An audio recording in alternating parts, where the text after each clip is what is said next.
और संविधान दिवस के मौके पर संसद में लगातार संबोधन जारी है। इन सब के बीच विशेष डाक टिकट भी जारी किया गया है। का विमोचन करने की कृपा करें।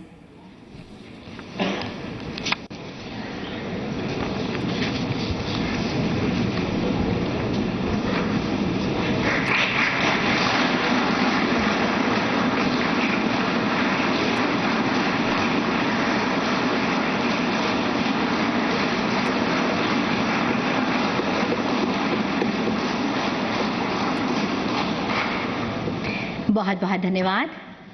भाषा नाम जननी संस्कृत भाषा, अर्थात संस्कृत भाषा सभी भाषाओं की जननी है। हमारी सांस्कृतिक और बौद्धिक धरोहर का प्रतीक भी है। इस गौरवपूर्ण क्षण पर माननीय राष्ट्रपति जी, आपसे सादर अनुरोध है कि संस्कृत में भारत के संविधान का विमोचन कर इस ऐतिहासिक क्षण को इतिहास में स्वर्ण अक्षरों से सदा के लिए अंकित करने की कृपा करें।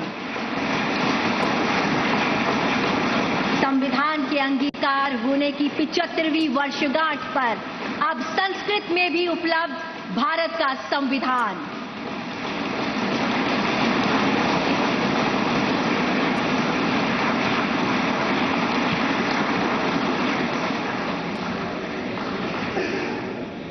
धन्यवाद। भारत के प्राचीनतम भाषा में मैथिली के उच्चतम स्थान थिक, अतः आपसे सादर अनुरोध, मैथिली भाषा में संविधान का विमोचन करने की कृपा करें। मान्यवर।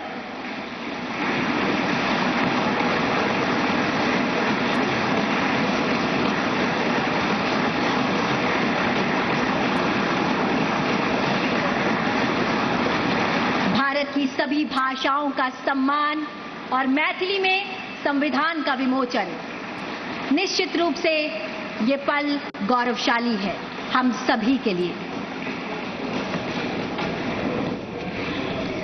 बहुत बहुत धन्यवाद मान्यवर। आप सभी माननीय विशिष्ट जनों की जानकारी अनुसार ये सभी पब्लिकेशंस लोकसभा पब्लिकेशन काउंटर पर उपलब्ध होंगी, जिनकी सूचना आप सभी को बुलेटिन के द्वारा जारी कर दी जाएगी।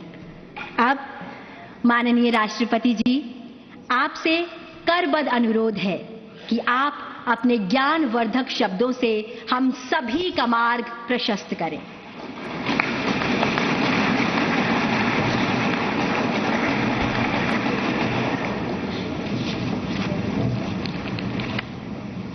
भारत के माननीय उपराष्ट्रपति श्री जगदीप धनखड़ जी, प्रधानमंत्री श्री नरेंद्र मोदी जी, लोकसभा अध्यक्ष श्री ओम बिरला जी, राज्यसभा के उपसभापति श्री हरिवंश जी, राज्यसभा में सदन के नेता श्री जगत प्रसाद नाडा जी, राज्यसभा में विपक्ष नेता श्री मल्लिकार्जुन खड़गे जी, संसदीय कार्य मंत्री श्री किरेन रिजिजू जी, लोकसभा में विपक्ष नेता श्री राहुल गांधी जी, माननीय सांसदगण और प्यारे देशवासी, संविधान दिवस के पावन अवसर पर आप सभी के बीच आकर मुझे हार्दिक प्रसन्नता हो रही। संविधान हमारे देश का सबसे पवित्र ग्रंथ है। आज हम सब एक ऐतिहासिक अवसर के भागीदार भी बन गए हैं और साक्षी भी। 75 वर्ष पहले संविधान सदन के इसी केंद्रीय कक्ष में आज ही के दिन संविधान सभा ने नवस्वाधीन देश के लिए संविधान निर्माण का बहुत बड़ा कार्य संपन्न किया था।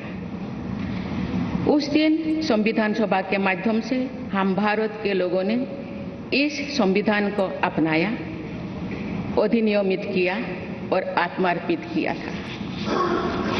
हमारे संविधान हमारे लोकतांत्रिक गणतंत्र की सुदृढ़ आधारशिला है। हमारा संविधान हमारे सामूहिक और व्यक्तिगत स्वाभिमान को सुनिश्चित करता है। आज कृतज्ञ राष्ट्र की ओर से मैं संविधान सभा के सदस्यों और कर्मियों को श्रद्धांजलि अर्पित करती हूँ। ये देश का सौभाग्य है कि संविधान सभा के अध्यक्ष डॉक्टर राजेंद्र प्रसाद ने तथा प्रारूप समिति के अध्यक्ष डॉक्टर बाबा साहेब आम्बेडकर ने संविधान निर्माण की यात्रा का मार्गदर्शन किया।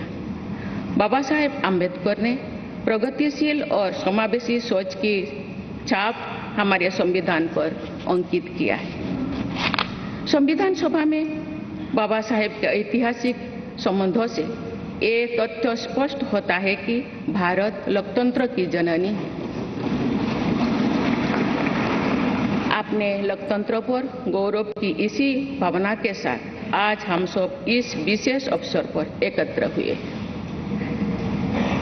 ये अवसर संविधान सभा की 15 महिला सदस्यों के योगदान को स्मरण करने का भी है। हमें उन अधिकारियों के अमूल्य योगदान को भी याद रखना चाहिए जिन्होंने नेपथ्य में रहकर काम किया। उनकी कार्यनिष्ठा ने संविधान निर्माण की प्रक्रिया को सुचारू रूप से आगे बढ़ाया। उनमें प्रमुख भूमिका श्री BN राव की थी, जो संविधान सभा के संवैधानिक सलाहकार थे। मैं संविधान सभा के सचिव श्री HBR अंगगर, संयुक्त सचिव श्री SN मुखर्जी और उप सचिव श्री जुगल किशोर खन्ना को भी उल्लेख करना चाहूंगी। माननीय सांसदगण, स्वतंत्रता के 75 वर्ष पूर्ण होने पर मैं सभी देशवासियों ने आजादी का अमृत महोत्सव मनाया। आगामी 26 जनवरी को हम अपने गणतंत्र की 75वें वर्षगांठ मनाएंगे। इस तरह के समारोह हमें अब तक की यात्रा का अवलोकन करने और आगे की यात्रा की बेहतर योजना बनाने के अवसर प्रदान करते हैं। ऐसे समारोह हमारी एकता को मजबूत बताने की तथा ये दर्शाते हैं कि राष्ट्रीय लक्ष्यों को प्राप्त करने के प्रयासों में हम सब एक साथ हैं। हमारे स्वाधीनता संग्राम के दौरान अनेक महान विभूतियों ने हमारे राष्ट्रीय आदर्शों को रेखांकित किया था। हमारी संविधान सभा में हमारे देश की विविधता को अभिव्यक्ति मिली थी। संविधान सभा में सभी प्रांतों और क्षेत्र के प्रतिनिधियों की उपस्थिति से अखिल भारतीय चेतना को स्वर मिला था। संविधान सभा के वाद विवाद तथा सदस्यों के संबोधनों में हमें संविधान निर्माण की प्रक्रिया के साथ साथ अपने देश के बारे में गहरी जानकारी प्राप्त होती है।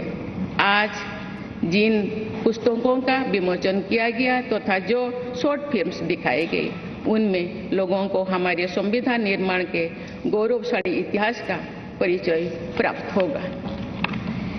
एक अर्थ में भारत का संविधान कुछ महानतम मेधावी लोगों द्वारा लगभग 3 वर्षों के विचार विमर्श का परिणाम था, लेकिन सही अर्थ में ये हमारे लंबे स्वाधीनता संग्राम का परिणाम था।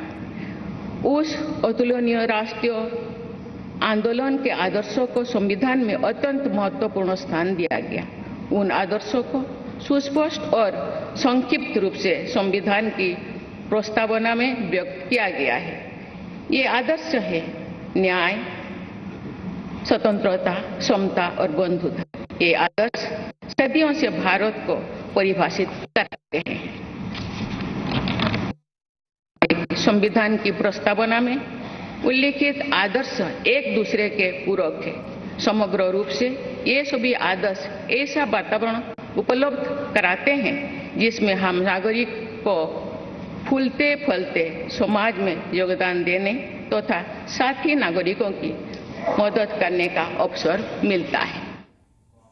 तो संविधान दिवस के मौके पर संसद भवन से आप राष्ट्रपति द्रौपदी मुर्मू को सुन रहे थे।